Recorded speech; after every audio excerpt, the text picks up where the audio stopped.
This is the Big O Show. This is the Big O Show.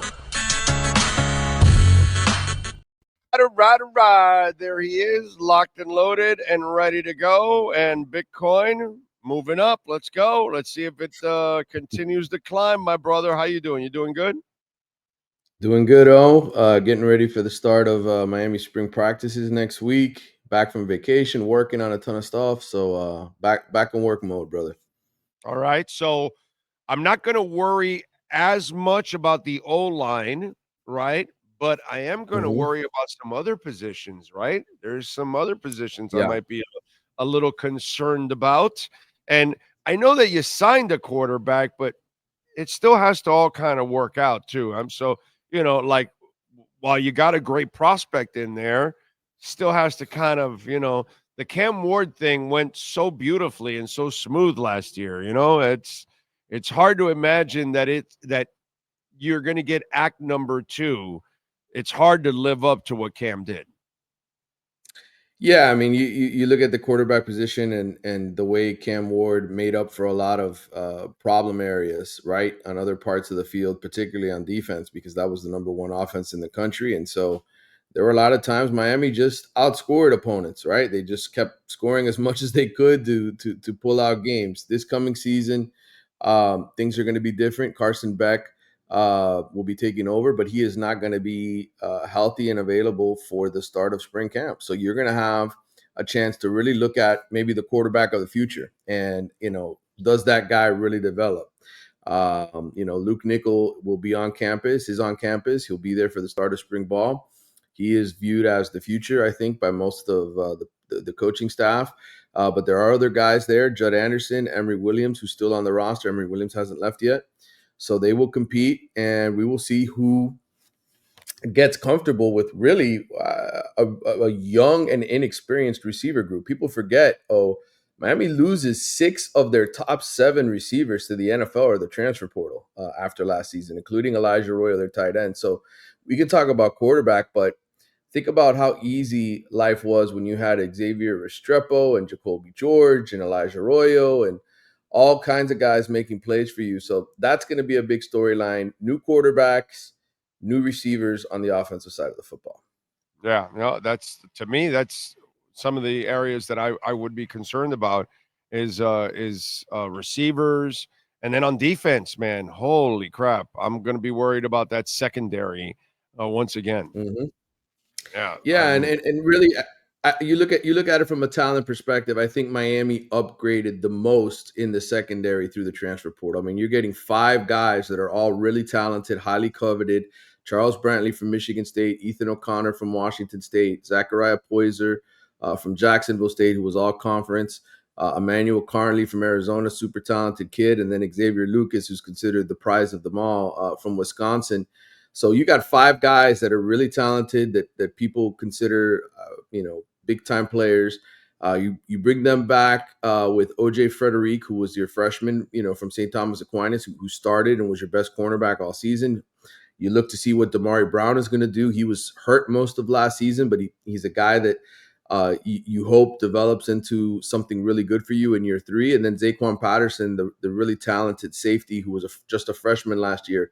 So you're going to have those 8 guys sort of leading a secondary that absolutely has to play better than it did last year. But Miami poured a lot of NIL resources into that position. They hired an entirely new defensive staff. And so those guys will get to work on Monday. Let's hope so. When we look at the changes, how are the changes right now in practices and how they handle the off season? Because it seems like we're going into an NFL like schedule on the college side. Yeah, I mean that's the way things are going to operate now. This is the off season this is the spring season for them. Their time to work together to get through 15 practices, and then they go into summertime and it's workouts and it's training and it's getting ready for the beginning of August, the end of July, when they can get back together and start, getting their act together for the start of the season. I think, the way college football has changed is it's basically become NFL free agency, right? In the offseason, really before the season's even over, when they're still playing bowl games. And so that's the way it's changed. And let's not forget, there's another spring window. So there's guys that are on the team right now that could decide after they get through camp that, hey, you know what? I don't like where I'm standing on this roster and take off. And then that creates another problem for Mario. So I would say that it's a little different because I think in the NFL, if you're under contract, you're with that team. In college, you want to take off in April for a new place because you don't like the way things are. You can do that because you have the freedom to do that. There's a transfer portal window, so it's a little different than the NFL, but similar in a lot of ways as well. True Fin fan, by the way, is asking, Manny, would you say this year's Canes team won't be as good as last year's, but more balanced? It's really hard to say, because there's so much movement in college football now in terms of rosters. And so while we're so hyper focused on Miami and we say, man, this team has to be worse, right? They're losing Cam Ward. They have 10 guys go to the NFL Combine this week. They have to be worse. The reality is Mario's entering year 4. He's recruited a lot of talented players, and those guys have been developing behind the scenes. So you don't know until you get out there, August 31st against Notre Dame, what you really have. And I would say the other aspect is you don't know what the rest of the country has because they're going through the same exact thing, right? There's so much roster turnover, so many guys leaving, so many guys transferring out. They're going to go through April transfer periods as well. So it's a lot harder now to handicap and say, hey, is this team more talented or worse off? I personally think that being year 4, I think this should be a better team under Mario. He's had 4 years to build this thing. He's had God, I time hope to they're develop. better on defense. Yes, Jesus, I hope they're better on defense. Just that alone, bro, please. If they're better on defense, they're a better team than they were last year. And Yes. Even if they're not as good on offense, even if the receivers struggle, even if the quarterback isn't as good as Cam Ward, I still think this can be a better team because you're going to have better balance on both sides of the football. And last year, it was clearly unbalanced as the season went on. If the offense didn't show up and perform, they basically had no chance of winning. Right. Yeah, that's why it's hard to expect the next quarterback to do some of the crazy shit that Cam did. So you're going to have to be better and more balanced. And True Fin fan may be onto something because if you are a better defense, you're right. You're probably going to be more balanced. The one thing I can tell you, I know you're losing Martinez and stuff. I still think you're going to be an awesome running team. I don't worry as much about the O-line and the running game because of the coach. I know that that's one area that I know he's going to get right year in and year out. He knows his offensive linemen. His assistant coaches know their offensive linemen very well. Mirabal is one of the best out there at all of that. So to me, I feel good, even though you're losing Rivers and all that. But I still think the turnover is going to be solid there, and I know you're going to have a running game, but I cannot expect your passing game to be what Cam did. You know what I'm saying? Yep. The good thing is, whoever is QB, you'll have some time to pass. Yeah, and again, you have 4 offensive linemen that started at least 12 games last season on the starting unit.